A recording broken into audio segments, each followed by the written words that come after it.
പ്രപഞ്ചത്തിൻ്റെ പുതിയൊരു എപ്പിസോഡിലേക്ക് എല്ലാ മാന്യ പ്രേക്ഷകർക്കും സ്വാഗതം. വാസ്തുശാസ്ത്രത്തെപ്പറ്റി നമുക്ക് പറഞ്ഞു തരാൻ വാസ്തുശാസ്ത്ര വിജ്ഞാനപീഠം പ്രസിഡന്റും ട്രാവൻകൂർ ദേവസ്വം ബോർഡ് സ്ഥാപതിയുമായ doctor K Muraleedharan Nair sir നമ്മളോടൊപ്പമുണ്ട്. സാറിനെ സ്വാഗതം ചെയ്യാം. സാർ നമസ്കാരം. തൃശ്ശൂരിൽ നിന്ന് പ്രേംദാസ് ചോദിച്ചിരിക്കുകയാണ്.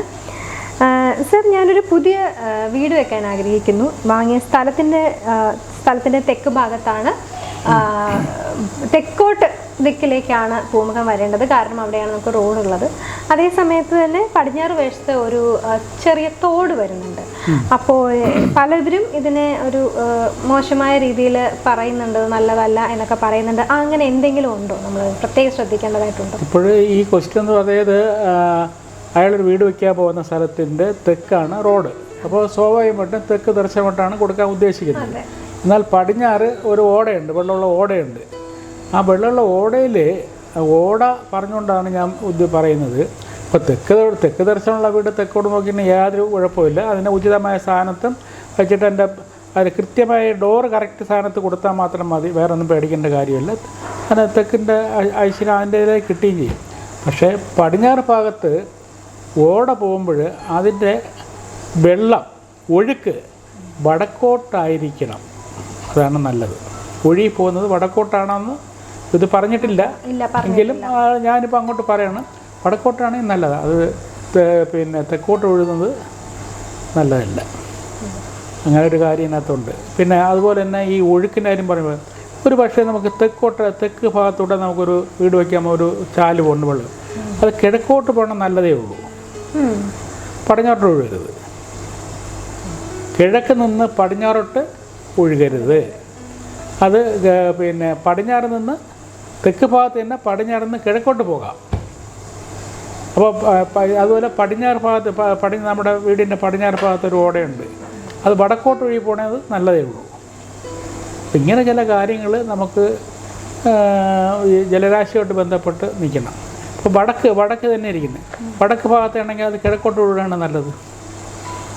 ഇപ്പോൾ കിഴക്കാണ് അത് ഓടി പോകണമെങ്കിൽ തെക്കോട്ട് ഒഴുകരുത്, അത് വടക്കോട്ട് പോകണം.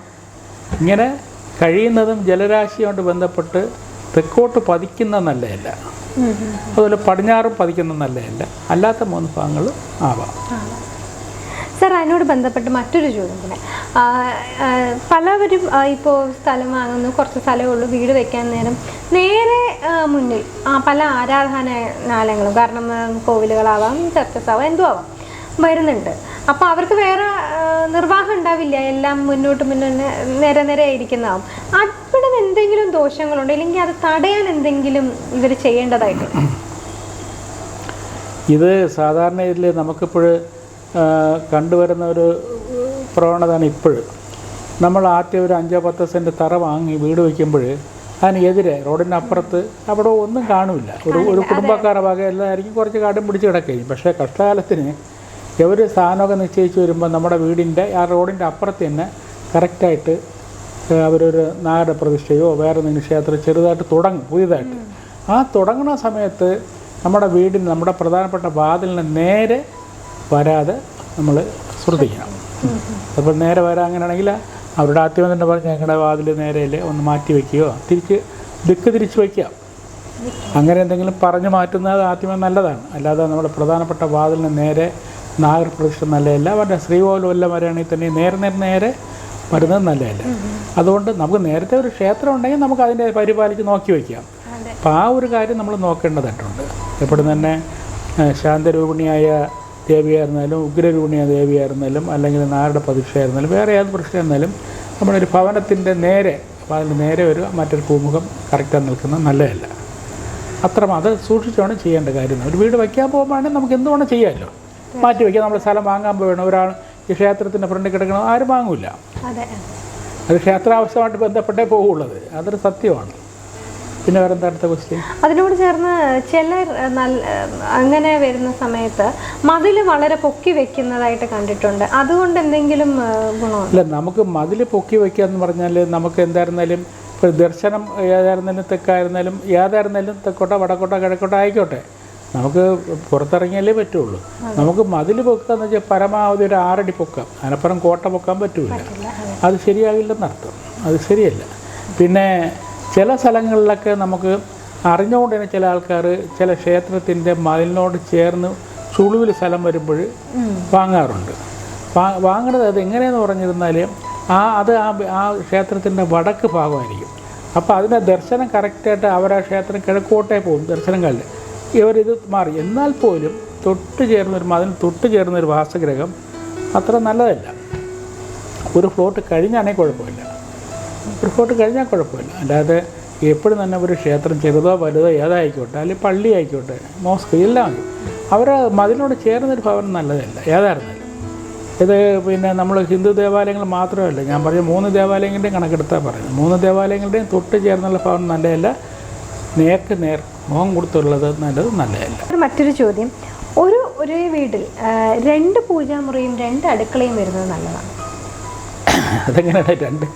സാധാരണ ഒരു വീട് ഒരു പക്ഷേ മുകളിൽ വാടകയ്ക്ക് കൊടുത്ത് സെപ്പറേറ്റ് ആണെങ്കിൽ ആവാം, ഒരേ കുടുംബം. അതെ, അല്ലാതെ നമ്മളൊരു അച്ഛനും അമ്മയും കാര്യങ്ങളെല്ലാം താമസിച്ചുകൊണ്ടിരിക്കുന്നുണ്ട്. അപ്പോൾ അവിടെ ഒരു 2 പൂജാമുറിയുടെ ആവശ്യവും 2 അടുക്കളയുടെ ആവശ്യമില്ല, വരുന്നില്ല. പിന്നെ ചിലയിടത്തൊക്കെ ഈ സൗന്ദര്യപ്പണക്കൊക്കെ ഉണ്ടായിട്ട് ഈ ഇരുനില കെട്ടിടമായിരിക്കും താമസിച്ചുകൊണ്ടിരുന്നത്. അവർ നേരെ ഉയരെ കയറി താഴോട്ട് ഇറങ്ങില്ല, അവരവിടെ വേണ്ടി വന്ന് വിളക്ക് എത്തിക്കുന്ന സ്ഥലം കണ്ടുപിടിക്കും, പ്രത്യേക അടുക്കളയൊക്കെ വയ്ക്കും. അതൊക്കെ അങ്ങനെയൊക്കെ ചെയ്യണ വീടിൻ്റെ സന്തുലനാവസ്ഥ തന്നെ പാടെ മാറും കേട്ടോ. അപ്പോൾ അങ്ങനെ അവർക്ക് പിണങ്ങിയൊക്കെ പോയിക്കുകയാണെങ്കിൽ വേറെ വീടിട്ട് താമസിക്കായിരിക്കും നല്ലത്. നല്ല പാവപ്പെട്ട അച്ഛനമ്മയും ബുദ്ധിമുട്ടിക്കല്ലേ, എനിക്കതേ പറയുള്ളൂ. കാരണം അതങ്ങനെ ഇയാൾ ചോദ്യത്തിന് അതുകൊണ്ട് ബന്ധപ്പെട്ട് വരുന്ന കേസാണ്. ഇപ്പോൾ മകൻ്റെ ഭാര്യയായിരിക്കും, മകനായിരിക്കും, മറ്റെന്തെങ്കിലുമൊക്കെ കാര്യങ്ങളുണ്ട്, ഈ മാതാപിതാക്കളുടെ ഒത്തൊരുമിച്ച് പോകാൻ വയ്യത്തുണ്ട്, ഇത് നല്ല വീടായിരിക്കും, ഒരുമിച്ച് കഴിഞ്ഞിരുന്നതാണ്. അവർ ഉയരെ വന്നിട്ട് അവർ പ്രത്യേകമായിട്ട് ആഹാരം പാകം ചെയ്ത് കൊടുക്കും. പക്ഷേ ആഹാരം പാകം ചിലപ്പോൾ അടുക്കള ശരിയായ സ്ഥാനത്ത് ആയിരിക്കില്ല, മനസ്സിലാക്കണം. പിന്നെ വിളക്കെത്തിക്കുന്ന സാധനമൊക്കെ അവർക്ക് പ്രത്യേകമായിട്ട് അങ്ങനെ വയ്ക്കാൻ അങ്ങനെയൊക്കെ സംഭവിച്ചിട്ടുണ്ട്, ഇല്ലയെന്ന് പറയും. അപ്പോൾ അതൊക്കെ അങ്ങനെയൊക്കെ വരികയാണെങ്കിൽ മൊത്തം വീടിൻ്റെ സന്തുലനാവസ്ഥയ്ക്ക് മാറ്റം ഉണ്ടാകും. അങ്ങനെ പാടില്ലെന്നാണ് ശാസ്ത്രം പറയുന്നത്. സാർ, അത് മറ്റൊരു ചോദ്യം, ഒരു വീട്ടിൽ പൂജാമുറിക്ക് എത്രത്തോളം വലിപ്പമാകാം? ചില വീടുകളിൽ പൂജാമുറി അതാണൊരു വാക്ക്, ഗ്രഹാന്തരീക്ഷത്തിനനുസരിച്ച് വീട്ടിലെ പൂജാമുറി ആവാം. ഗ്രഹാന്തരീക്ഷം എന്ന് വെച്ചാൽ എനിക്ക് ആ പടം ഒരു 4 അടി വീതി 5 അടി നീളമുണ്ട്, അല്ലെങ്കിൽ 4 അല്ലെങ്കിൽ എവിടെയാണോ എത്രയാണോ സ്ഥലവും, പക്ഷെ പടം കൊടുക്കുന്നത് വിളക്കെത്തിക്കുന്ന ഉചിതമായ സ്ഥാനത്തായിരിക്കണം, അത്രയേ ഉള്ളൂ. സ്ഥലപരിമിതി എന്ന് വീട്ടിൻ്റെ അന്ന് അങ്ങനെ ഒരു കണക്കില്ല നമുക്ക്. പിന്നെ ഒന്നുമില്ല, പൂജാമുറി നമുക്ക് സാധാരണ വച്ച് പൂജാമുറിയായിട്ട് വയ്ക്കാൻ സ്ഥലമില്ല. ഒരു സ്റ്റാൻഡ് വെച്ചിട്ട് അത്യാവശ്യം പടങ്ങളൊക്കെ വെച്ച് പടങ്ങൾ വയ്ക്കുമ്പോൾ ഒരു കാര്യം പറയണം, ഏത് പൂജാമുറി എന്നാലും ഗണപതിയെ ഒഴിവാക്കരുത്, മഹാഗണപതിയെ ഉൾക്കൊണ്ടേ പോകാവൂ. മഹാഗണപതി ഇല്ലാന്നുണ്ടെങ്കിൽ വിളക്കെത്തിയ സ്ഥലം ശരിയാകില്ല. ചില ആൾക്കാർ പറയും ഞങ്ങൾ പടം വച്ച് വിളക്ക് എത്തിക്കാറില്ല, വിളക്ക് മാത്രം. നമുക്കെല്ലാം സങ്കല്പമല്ലേ, നമുക്ക് വിഗ്രഹം നടത്തുന്ന ആൾക്കാരെ ഹിന്ദുക്കളെന്ന് പറയുന്നത്. അപ്പോൾ അങ്ങനെ ഇപ്പോൾ പറയുന്നത് പടം വെച്ച്, അപ്പോഴാക്കി അങ്ങനെ ഉണ്ടെങ്കിൽ അമ്പലത്തിൽ പോകേണ്ടതില്ല, അവിടെ ആരിരിക്കുന്നു വിഗ്രഹിക്കുന്നു. പക്ഷേ പടം വയ്ക്കുക അത് സങ്കല്പമാണ്, ഒരു പവറാണ്. എപ്പോഴും അതുകൊണ്ടാണ് പറഞ്ഞത്, ചെറിയ സ്റ്റാൻഡ് വെച്ചിട്ട് മഹാഗണപതി, തൊട്ടടുത്ത അമ്മ ദേവി, പിന്നെ അവർക്ക് ശൈവം വൈഷ്ണവ കൃഷ്ണനെ വിഷ്ണുവിനെ ആരെ വേണോ വയ്ക്കാൻ തടസ്സമല്ല, അതൊക്കെ ഇഷ്ടം പോലെ. എന്നിട്ട് വിളക്ക് വെച്ച് കത്തിക്കുന്നത് നല്ലതാണ്. വിളക്ക് കത്തിക്കുമ്പോൾ കഴിയുന്നതും പൂജാമുറി ആയിരുന്നാലും ഈ സ്റ്റാൻഡായിരുന്നാലും അല്പം നെയ്യ് ഒഴിച്ച് കത്തിക്കണം. നെയ്യ് ഭയങ്കര ഐശ്വര്യമാണ്. അല്ലെങ്കിൽ നല്ലെണ്ണ, എള്ളെണ്ണ എന്ന് പറയും, വെളിച്ചെണ്ണ ഒഴിവാക്കുക. വീടിൻ്റെ അണുനശീകരണം എന്ന് വെച്ചിരുന്നാൽ പിന്നെ നെയ്യും എള്ളെണ്ണയും ഏറ്റവും നല്ലതാണ്. അപ്പോൾ ഇതൊന്ന് പരിപാലിക്കുക. അതുപോലെ നമുക്ക് വീടിൻ്റെ ഉമ്മറത്ത് വിളക്ക് കത്തിക്കുമ്പോൾ ലക്ഷ്മി വിളക്ക് ലക്ഷ്മി വിളക്ക് കത്തിക്കുമ്പോൾ ഒരു തട്ടത്തിൽ കത്തിച്ച് വയ്ക്കുമ്പോൾ രാവിലെ തീനാളം കിഴക്കോട്ട് വരത്തക്കയിൽ വയ്ക്കുക. ഉച്ച കഴിഞ്ഞാൽ സൂര്യൻ പടിഞ്ഞാറോട്ടാണ്, പടിഞ്ഞാറോട്ട് തിരിച്ച് വയ്ക്കുക. അപ്പോൾ അത് അല്പം നെയ്യ് ഒഴിച്ച് തന്നെ വയ്ക്കണം. അതാണ് വീടിന് ഐശ്വര്യം. സന്ധ്യാദീപം വയ്ക്കുന്നത് എപ്പോഴും അതാണ്. ചില ആൾക്കാർ ലക്ഷ്മി വിളക്ക് രാവിലെയും വൈകുന്നേരവും കത്തിക്കാറുണ്ട്. അങ്ങനെ പരിപാലിക്കുന്ന എത്രത്തോളം നമ്മൾ വീടിനെ പരിപാലിക്കുമ്പോൾ അത്രത്തോളം ഐശ്വര്യം ഉണ്ടാവുമെന്ന് അർത്ഥം. സർ, മറ്റൊരു ചോദ്യം, ഞങ്ങളിപ്പോൾ ഒരു പുതിയ വീട് കെട്ടി, പക്ഷേ ഇവിടെ ചെറിയ ഒരു സിറ്റ് ഔട്ടുണ്ട്. അപ്പോൾ സിറ്റ് ഔട്ടിൽ ചെരുപ്പ് വെക്കാൻ സ്ഥലമില്ലാത്തത് കൊണ്ട് തന്നെ ചെരുപ്പ് വെക്കുന്ന ഒരു സ്റ്റാൻഡ് വെക്കണമെന്ന് താല്പര്യപ്പെടുന്നു. ഈ സ്റ്റാൻഡ് സിറ്റ് ഔട്ടിൽ വെക്കുന്നതുകൊണ്ട് എന്തെങ്കിലും ബുദ്ധിമുട്ടുണ്ടാവും? സിറ്റ് ഔട്ട് പ്രധാനപ്പെട്ട വാതിലിന് നേരെ വരാതെ സ്വല്പം ലെഫ്റ്റ് റൈറ്റ് മാറി ഒരു ട്രാക്ക് ഷൂ ഉണ്ടാക്കുന്നതിന് നിയമതടസ്സമൊന്നുമില്ല, അങ്ങനെ വയ്ക്കാം. അതായത് നമ്മൾ എപ്പോഴും ശ്രദ്ധിക്കേണ്ടത് പ്രധാനപ്പെട്ട വാതിലിന് നേരെ പല വീട്ടിലും കാണുന്നതാണ് കുറേ ചെരുപ്പ് കൂട്ടിയിട്ടേക്കും. അതെ അതെ, അത് ചെയ്യരുത്. ഒരു റാക്ക് ഷൂ ഉണ്ടാക്കാം, റാക്ക് ഉണ്ടാക്കിയിട്ട് ലെഫ്റ്റ് റൈറ്റ് അടുക്കി വയ്ക്കുക. അല്ലാതെ എല്ലാവരും വന്നിട്ട് വീടിൻ്റെ ഉമ്മറത്ത് കൊണ്ടിട്ട് പ്രധാനപ്പെട്ട വാതിലിൻ്റെ അവിടെ തന്നെ അതേ ഒരു നെഗറ്റീവാണ്. അങ്ങനെ ചെയ്യരുത്. പിന്നെ ഒരു സ്റ്റാൻഡ് ഉണ്ടാക്കുന്നത് നല്ലതേ ഉള്ളൂ, അങ്ങനെ ചെയ്യാം. വാതിലിന് നേരെ വരരുതെന്നർത്ഥം. ഒരുപാട് പുതിയ ചോദ്യങ്ങൾക്ക് ഇന്ന് സാർ നമുക്ക് ഉത്തരം തന്നു. നിങ്ങൾക്ക് ഇനിയും ഒരുപാട് ചോദ്യങ്ങൾ മനസ്സിലുണ്ടാവും. ഞങ്ങളെ എഴുതി അറിയിക്കാൻ മറക്കരുത്. മറ്റൊരു എപ്പിസോഡിൽ കാണുന്നത് വരെ നന്ദി, നമസ്കാരം.